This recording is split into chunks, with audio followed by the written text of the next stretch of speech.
The box fell from the top shelf of my closet with a thud, spilling its contents across the hardwood floor of my bedroom. Dust particles danced in the afternoon sunlight streaming through the windows as I stared at the scattered memories of a life I'd nearly forgotten. I hadn't meant to disturb this particular box. I was simply clearing space, preparing for yet another chapter of my life. At 72, I thought I'd organized everything that mattered. That's when I saw it. A pale blue envelope, edges yellowed with age, peeking out from beneath a stack of old photographs. My hands trembled as I reached for it, recognizing the handwriting immediately. Thomas. The sight of his penmanship sent a jolt through my body, transporting me instantly across 5 decades. Margaret, it read on the envelope, not Maggie, which everyone else called me. He always insisted on Margaret, said it had a timeless elegance that suited me. I sat down heavily on the edge of my bed, the letter clutched in my fingers. The postmark showed June 17, 1973, exactly 2 weeks after I'd married Richard. A letter I'd never opened. A letter I'd hidden away and somehow forgotten through the decades of raising children, building a career, and eventually burying my husband 3 years ago. With unsteady fingers, I broke the seal that had remained intact for half a century. The paper crackled as I unfolded it, revealing 3 pages filled with Thomas's distinctive script. My eyes fell on the opening line, and I felt my world shift beneath me. My dearest Margaret, by the time you read this, if you ever do, you'll be someone else's wife. The tears came before I could stop them, hot and sudden.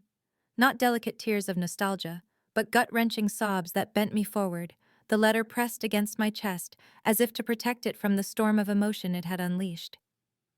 "Mom, are you okay?" My daughter Julie's voice called from downstairs. I'd forgotten she was coming over to help me sort through things. "I'm bringing up some tea." I quickly wiped my eyes, but there was no hiding what had happened. When Julie appeared in the doorway with 2 steaming mugs, she took one look at my face and set the tea aside. "What is it? What's wrong?" She rushed to my side, her arm around my shoulders. I couldn't speak. I simply handed her the letter, watching as her eyes widened in recognition. "Thomas Calloway? Your high school boyfriend? The one from all those stories?" I nodded, my voice finally returning. "I never opened it. All these years." Julie looked from the letter to me, understanding dawning in her eyes. "Do you want me to go? Give you some privacy?" "No," I whispered, surprising myself. "Stay, please." As Julie settled beside me, I began to read aloud, my voice carrying us both back to a world that existed long before she was born.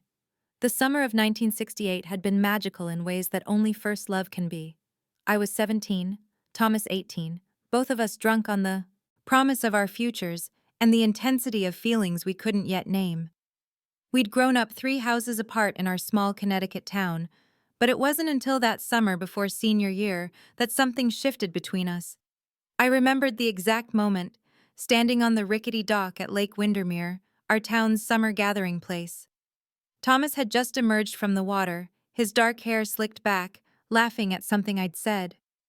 The setting sun cast everything in gold, and when his eyes met mine, the world around us seemed to pause. That was the beginning. For the next 2 years, we were inseparable.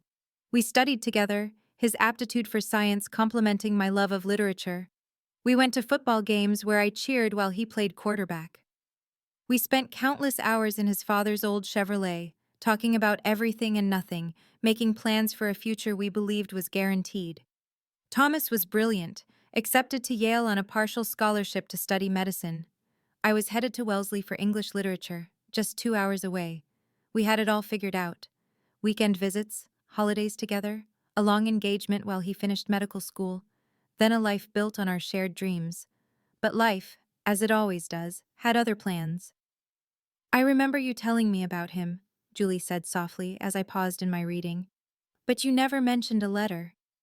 "Because I didn't know about it," I replied, running my fingers over the faded ink. "Or maybe I did, but I buried it so deep I convinced myself it never existed." The spring of our senior year, Thomas's father died suddenly of a heart attack. Everything changed overnight. His mother, never particularly strong-willed, fell apart completely. The family's finances, already strained, collapsed under medical bills and the loss of income. Thomas's college plans wavered as he stepped up to help support his mother and younger sister. We tried to hold on to our dreams. I deferred my acceptance to Wellesley for a year, taking a job at the local library while Thomas worked 2 jobs, at his uncle's garage during the day and stocking shelves at the grocery store at night. We stole moments together when we could, but the carefree teenagers we'd been were replaced by exhausted young adults carrying too much responsibility. Then came the draft notice. Vietnam was devouring young men by the thousands, and Thomas's student deferment had evaporated when his college plans were delayed. He had 2 weeks before he needed to report. Our last night together was spent at our spot by the lake. It was unseasonably cold for May, and we huddled under blankets in the back of his car, making desperate promises to each other. He would write every day. I would wait, no matter how long it took. When he returned, we would pick up our plans right where we left off. "I love you, Margaret," he'd whispered, his forehead pressed against mine. "Whatever happens, remember that's the truest thing in my life."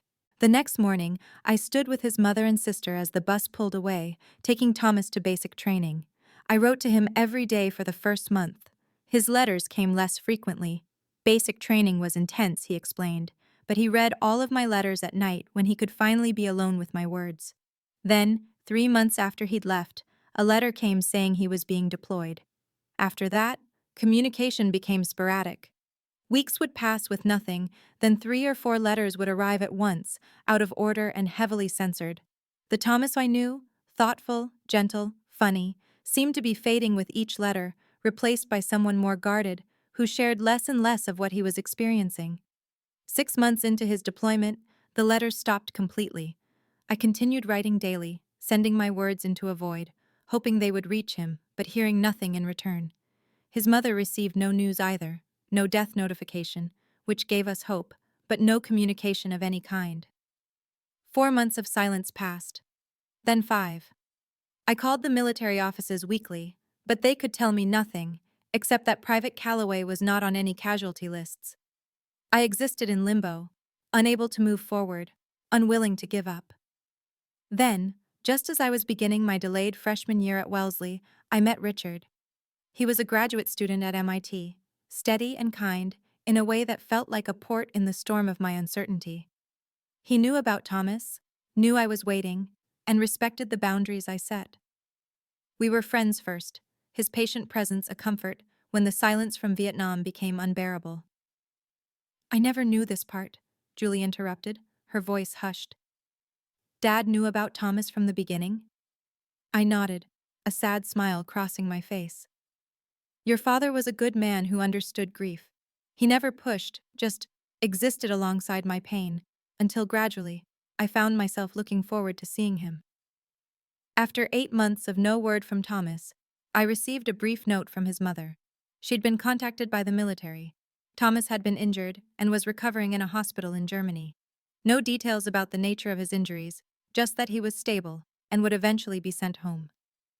I wrote immediately to the hospital address she provided, pouring my heart onto pages that I prayed would reach him. Weeks passed. No response. I wrote again. And again. Nothing. Richard was there through all of it, never demanding anything, just offering steady friendship. When I finally broke down one evening, sobbing in his car about Thomas's silence, he simply held me, letting me cry until I had no tears left. "Maybe he needs time," Richard had suggested gently. "Whatever he's been through, some men come back different. Maybe he doesn't know how to return to who he was." I clung to that explanation, giving Thomas more time, more space. But as months passed with no word, even as I learned he'd returned to the States for further treatment, the weight of his silence became a different kind of pain. Not the acute fear of loss, but the dull ache of abandonment. A year and a half after Thomas left on that bus, I accepted a date with Richard. By then, I'd written 37 unanswered letters to Thomas. The last one told him I would always care for him, but that I needed to move forward with my life. I asked him, one final time, to just let me know he was okay. He never did. Richard and I married 2 years later, the spring after my college graduation. He was beginning his engineering career, and I had been accepted to a master's program in education. We moved to Boston, built a life together, and 3 years later welcomed Julie into the world, followed by her brother Michael 2 years after that. It was a good life, filled with the ordinary joys and struggles of raising a family. Richard was everything I could have asked for in a husband and father. The years passed in a blur of school plays and science projects, family vacations and holiday gatherings. Thomas became a story I rarely told, a chapter closed so firmly that I convinced myself it no longer mattered. But it did matter, I said to Julie, looking up from the letter. It always mattered. She squeezed my hand. Read the rest, Mom. I turned back to Thomas's letter, picking up where I'd left off. My dearest Margaret, it began again in my mind's voice. By the time you read this, if you ever do, you'll be someone else's wife. I saw the announcement in the Windermere Gazette my mother sent me. Richard seems like a good man. I hope he makes you happy in all the ways I couldn't. I owe you an explanation, though I have no right to expect your forgiveness. When I was injured, it wasn't just physical. Something broke inside me, Margaret. Something I didn't know how to fix. The doctors called it combat fatigue. But that sterile term doesn't capture what happens when you see the things I saw, do the things I did. Your letters were my lifeline in that hospital in Germany. I read them until the pages wore thin, but each time I tried to respond, my hands would shake so badly I couldn't hold a pen. The words wouldn't come, or worse, the wrong words came. Dark thoughts I couldn't bear to share with you. You deserved the boy you fell in love with, not the hollow shell that returned. When I finally came home, I drove by your house one night. You were in the front yard with your mother, hanging Christmas lights. You were laughing, Margaret. Really laughing. It was the most beautiful sound I'd ever heard, and I knew in that moment I couldn't drag you into the darkness I was living in. I told myself I was being noble, giving you your freedom. The truth is, I was a coward. I was terrified you would look at me and see what I had become, someone unrecognizable even to myself. So I did the only thing I could think of. I disappeared. I've spent the last 2 years trying to find my way back, to myself, to some kind of peace. I'm not there yet, but I'm closer. I'm working with veterans like me, talking about things most people don't want to hear. It helps somehow to know I'm not alone in this. I don't write this seeking to disrupt the life you've built. I write because you deserve to know it was never about not loving you enough. If anything, it was about loving you too much to let my brokenness become yours. Be happy, Margaret. Live fully. Know that somewhere, the boy who fell in love with you by the lake still exists inside this man, and he will always, always be grateful for the light you brought into his life. Forever yours, Thomas. The silence in the room was heavy with half a century of unspoken grief. Julie's eyes were filled with tears, her hand clutching mine. "Oh, Mom," she whispered. "All these years." I carefully folded the letter, my mind reeling with questions that had no answers. Where was Thomas now? Had he found peace? Had he built a life, had a family of his own? And why had I tucked this letter away, unopened, when it arrived? The memories surfaced slowly. Richard handing me the mail that day, my heart stopping at the sight of Thomas's handwriting. I'd been 2 weeks into my marriage, trying desperately to commit fully to my new life, to be the wife Richard deserved. I'd slipped the letter into my journal, telling myself I would read it when I felt stronger, when my heart had truly moved on. But I never did. Somehow, in the chaos of moving, of building careers and raising children, the journal and its hidden letter were packed away, lost among the accumulated artifacts of a lifetime until this moment. "What are you going to do?" Julie asked softly. I looked at my daughter, this wonderful woman who carried echoes of Richard in her practical nature and determination, yet had my curiosity and emotional depth. "I don't know," I admitted. "Is there anything to do after 50 years?" Julie was silent for a moment, then reached for her phone. "Let's find out if he's still alive." My heart lurched. "Julie, I don't think—" "Mom," she interrupted gently. "Dad's been gone 3 years. You've honored him, mourned him, loved him well. But this—" she touched the letter. "This is unfinished. Don't you want to know?" Did I? The question echoed in my mind as Julie's fingers moved across her phone screen.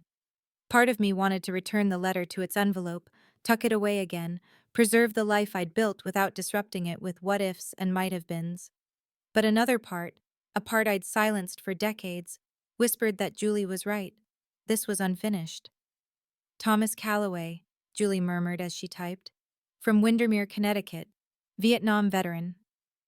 I held my breath as she scrolled through search results, her expression shifting from concentration to surprise. Mom, she said slowly, I think I found him. She turned her phone toward me. On the screen was a news article from the Boston Globe, dated just 6 months earlier. The headline read, Local Vietnam veteran receives recognition for work with PTSD support groups.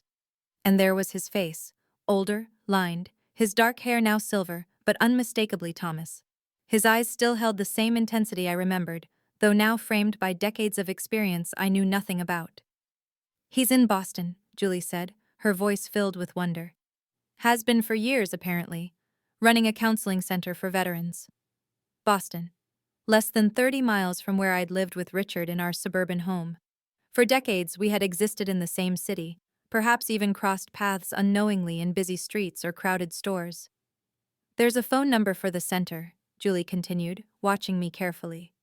I stood abruptly, needing space, air, time to process. I need to think, I said, moving to the window that overlooked my garden, Richard's garden, really, that I'd maintained since his passing as a way to keep him close. Of course, Julie replied. Take all the time you need. I'll make us some fresh tea. She slipped out, giving me the privacy to sort through the storm of emotions Thomas's letter had unleashed. I stared at the carefully tended roses, the herb garden, the bird feeder Richard had built in his retirement. This had been our life, real, meaningful, filled with love. Not a consolation prize or second choice, but the life I had committed to and cherished.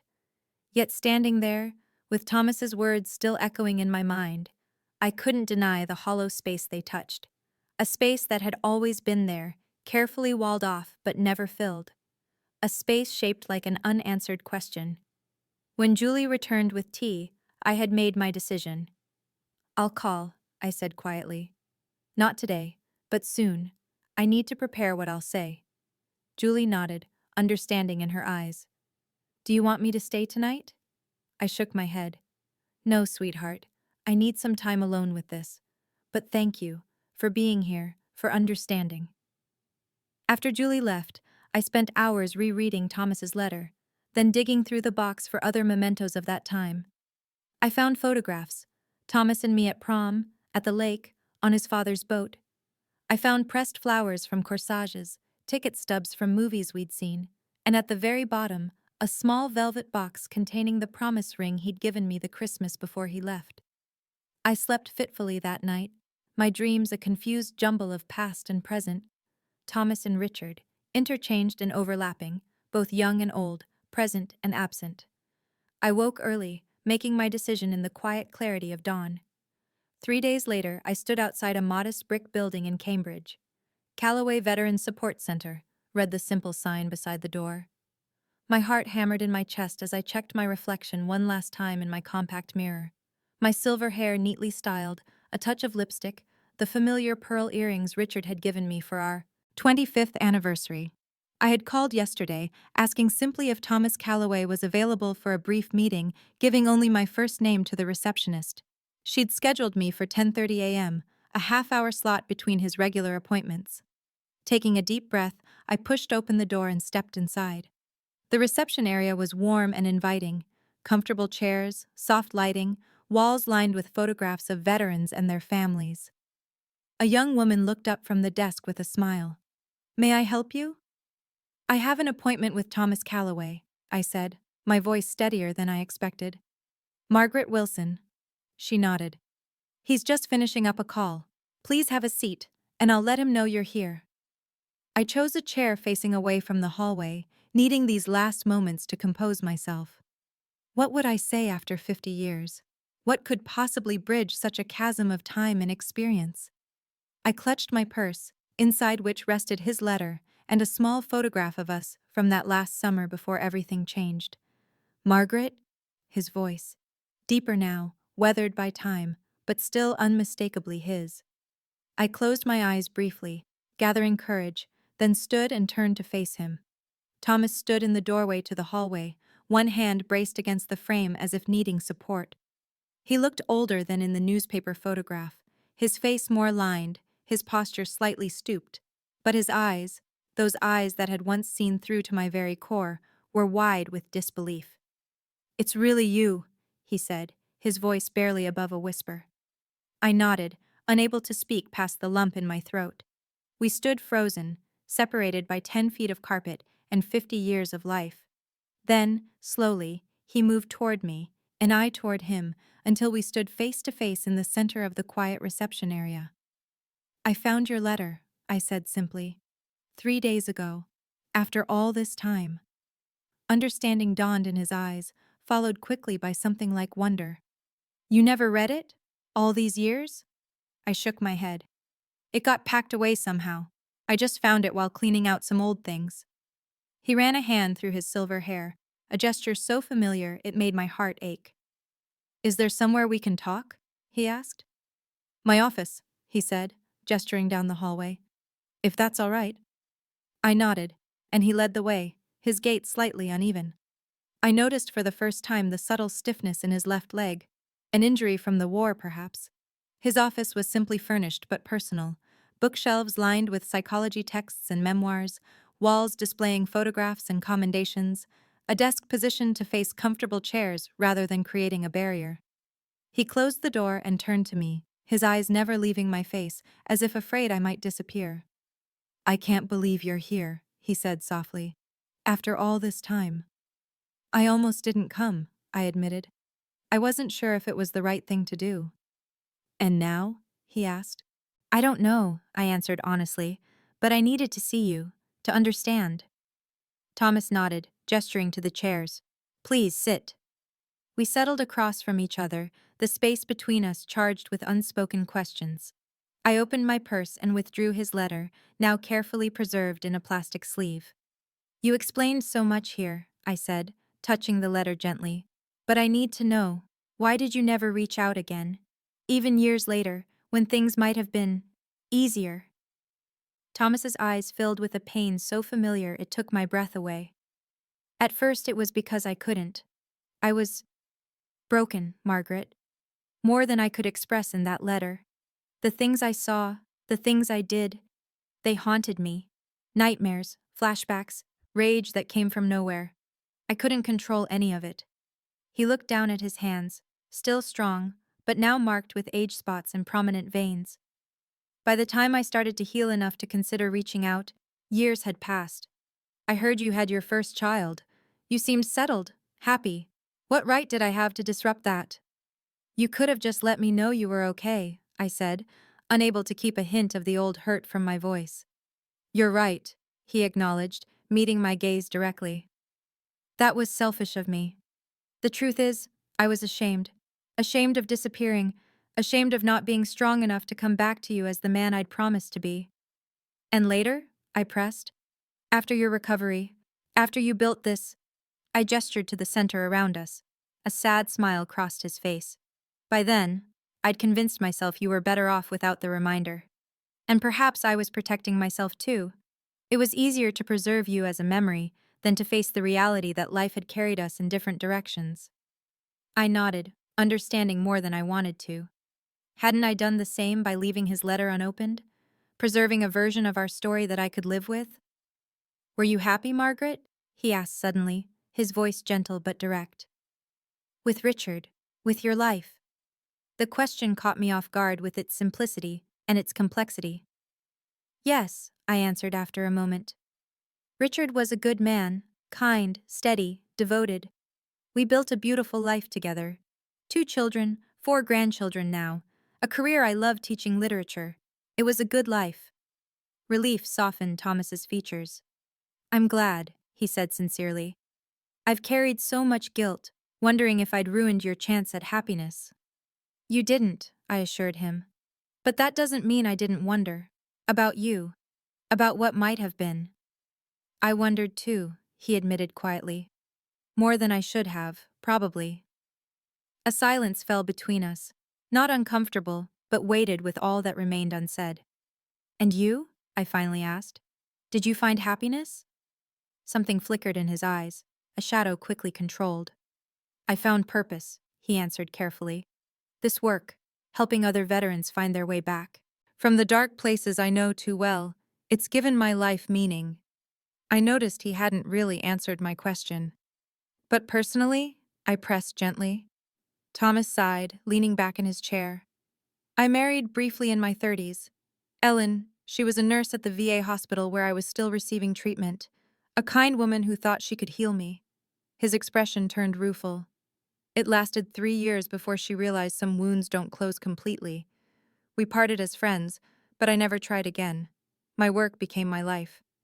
My heart ached for him, for the solitary path he'd walked. No children? He shook his head. That wasn't in the cards for me. But I've mentored many young veterans over the years. Some of them have become like family. As we talked, the years between us seemed to both expand and contract.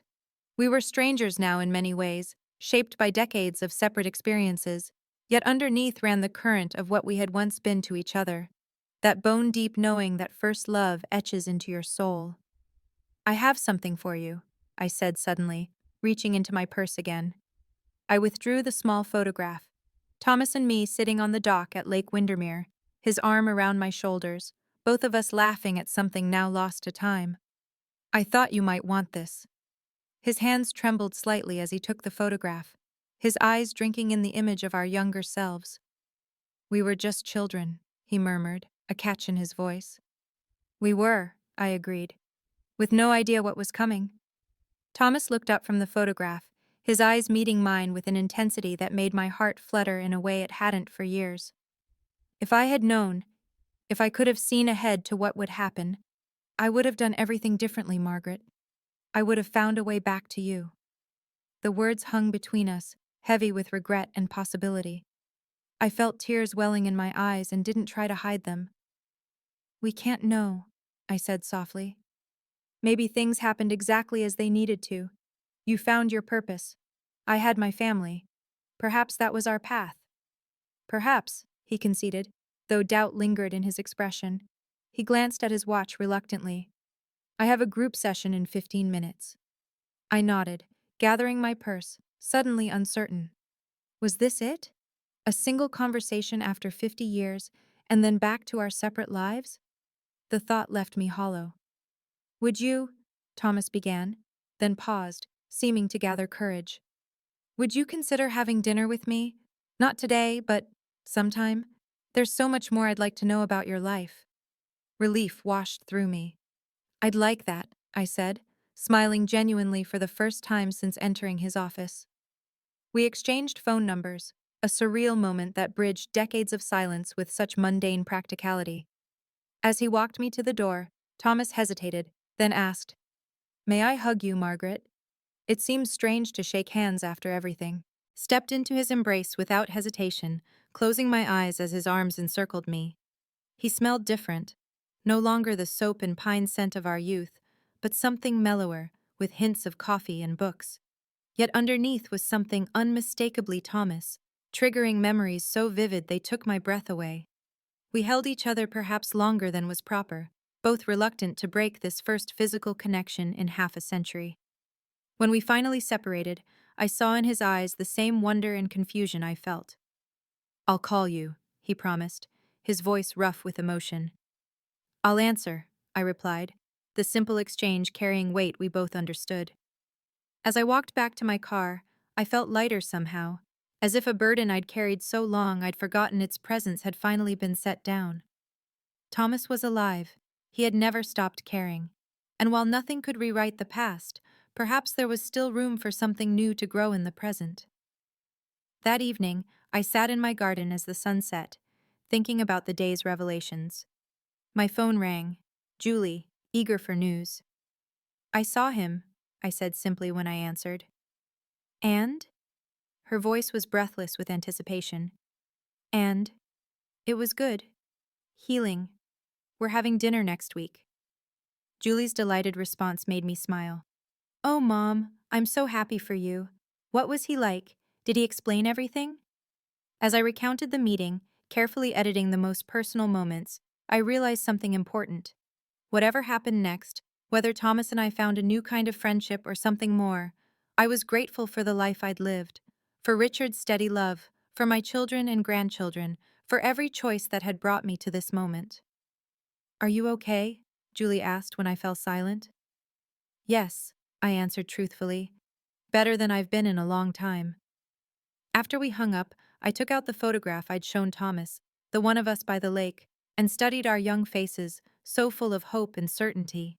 We couldn't have imagined then how life would separate us, how fate and choice would intertwine to lead us down different paths. Yet here we were, in our 70s, being offered an unexpected chance, not to rewrite history, but perhaps to add a new chapter neither of us had anticipated. I didn't know what that chapter might contain, but for the first time in years, I felt a flutter of excitement about the future. Thomas called the next day, his voice warm as he confirmed our dinner plans. We spoke for nearly an hour, catching up on the broad strokes of our lives, saving the deeper conversations for when we would meet face to face. As I hung up, I glanced at his letter, now framed and sitting on my bedside table, a reminder that some connections transcend time and circumstance. Whatever happened next, I was grateful to have found it, to have finally read the words that had waited so patiently to be discovered.